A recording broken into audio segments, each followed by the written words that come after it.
নমস্কার বন্ধুরা, শ্রাবণী রান্নাঘরে আপনাদের সবাইকে স্বাগত। আজ আমি আপনাদের তৈরি করে দেখাবো সম্পূর্ণ নিরামিষভাবে দই পটলের রেসিপি। যে কোনো নিরামিষ দিনেই আপনারা খুব সহজে এই রেসিপিটি তৈরি করে নিতে পারেন। আর এই রেসিপিটা গরম ভাতের সাথে ভালো লাগে, এছাড়াও লুচি, পোলাও, ফ্রাইড রাইস এগুলোর সাথেও কিন্তু খুব ভালো লাগে। আসুন দেখে নেওয়া যাক আমার আজকের রেসিপি দই পটল।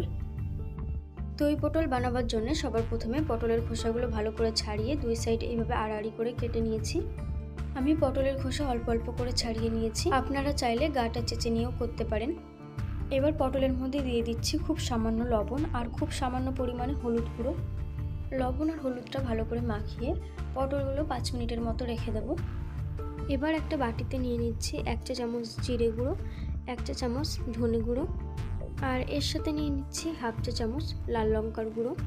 এবার অল্প একটু জল দিয়ে এই তিনটে উপকরণ একসাথে মিশিয়ে নিলেই দই পটলের জন্য একটা মশলা তৈরি হয়ে যাবে। ওই মশলাটা একটা সাইডে রেখে গ্রেভির জন্য মিক্সিং জারের মধ্যে দিয়ে দিচ্ছি বেশ কিছু ভাঙা কাজুর টুকরো আর সাথে দিয়ে দিচ্ছি 6টা কাঁচা লঙ্কা। ঝালটা আপনারা অবশ্যই আপনাদের ইচ্ছে মতো দেবেন। সামান্য পরিমাণে একটু জল দিয়ে কাজু আর কাঁচা লঙ্কাটাকে কিছুক্ষণ ভিজিয়ে রাখবো। কড়াইতে দিয়ে দিচ্ছি পরিমাণ মতো সরষের তেল।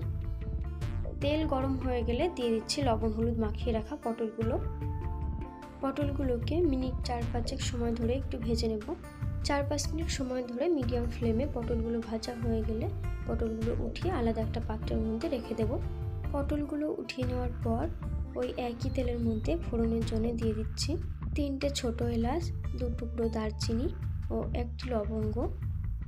এই গোটা গরম মশলা থেকে সুন্দর গন্ধ বেরোতে শুরু করলে আগে যে মশলাটা করে রেখেছিলাম ধনে গুঁড়ো, জিরে গুঁড়ো আর লঙ্কার গুঁড়ো দিয়ে সেই মশলাটা এর মধ্যে দিয়ে দিলাম। গ্যাসের ফ্লেমটা লো টু মিডিয়ামে রেখে 2 মিনিট সময় ধরে ভালো করে কষিয়ে নিতে হবে। 2 মিনিট পর এর মধ্যে দিয়ে দিচ্ছি স্বাদ মতো নুন, সামান্য হলুদ গুঁড়ো আর সামান্য লাল লঙ্কার গুঁড়ো রঙের জন্য। ভালো করে মিশিয়ে নিয়ে কিছুক্ষণ আবারও কষিয়ে এর মধ্যে দিয়ে দিচ্ছি ভেজে রাখা পটলগুলো দিয়ে মশলার সাথে পটলগুলোকে 2 থেকে 3 মিনিট লো টু মিডিয়াম ফ্লেমে কষিয়ে নিতে হবে। মশলা খুব ভালো মতো কষিয়ে নেওয়া হয়ে গেছে। এবার খুব অল্প পরিমাণে গরম জল দিয়ে পটলগুলো সেদ্ধ হতে দেব।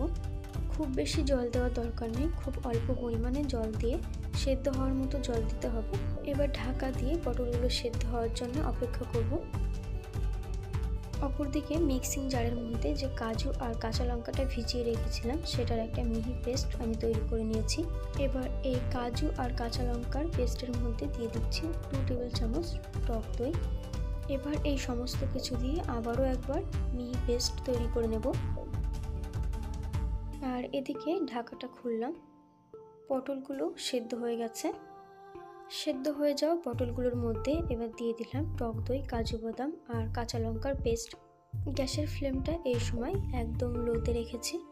যেহেতু কাজু বাদাম আছে অনেক সময় নিচে লেগে যাওয়ার সম্ভাবনা থাকে, আবার অনেক সময় টক দইও কেটে যেতে পারে।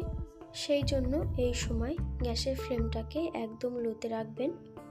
সমস্ত কিছু খুব ভালো করে মিশিয়ে নেওয়ার পর গ্যাসের ফ্লেমটা বাড়িয়ে দিয়ে এর মধ্যে দিয়ে দিচ্ছি 1 চা চামচ পরিমাণে চিনিটা দিয়ে আবারও ভালো করে মিশিয়ে দিয়ে 3 মিনিটের মতো ঢাকা দিয়ে রান্না করে নেব।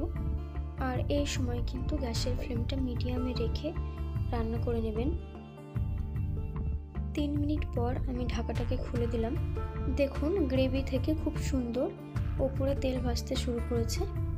আমাদের দই পটল কিন্তু একদম তৈরি। এবার গ্যাসের ফ্লেমটাকে বন্ধ করে দেব। তৈরি হয়ে গেল আমাদের দই পটল।